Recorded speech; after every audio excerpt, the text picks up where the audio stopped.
Special Olympics, in arrivo a Venezia 1500 atleti con disabilità intellettive. La torcia olimpica attraverserà il Veneto, portata in 17 tappe da 150 agenti della polizia.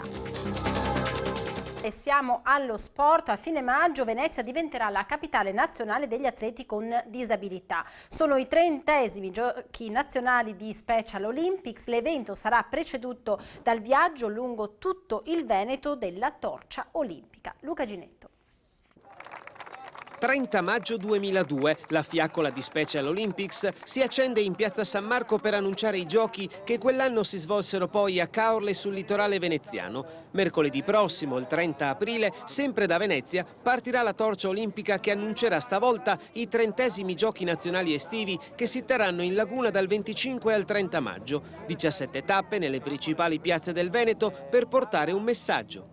Far vedere, far capire ai territori che si attraversano quanto è importante lo sport per queste persone con disabilità intellettiva, quanto è importante per la loro crescita personale, per una migliore inclusione appunto nella società.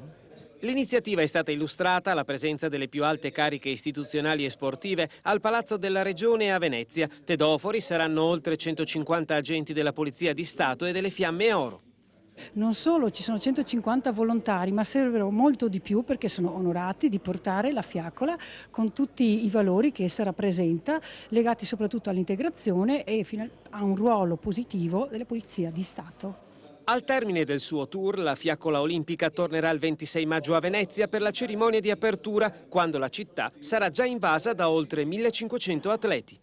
Venezia non è certamente la città più facile del mondo per organizzare una manifestazione di questo tipo, però certamente l'entusiasmo che i veneziani, le autorità, tutti quelli che ruotano intorno a questa manifestazione ci stanno mettendo farà sì che l'entusiasmo degli atleti trovi solide basi su cui camminare anche sulle acque se fosse necessario per raggiungere il risultato che ci si propone.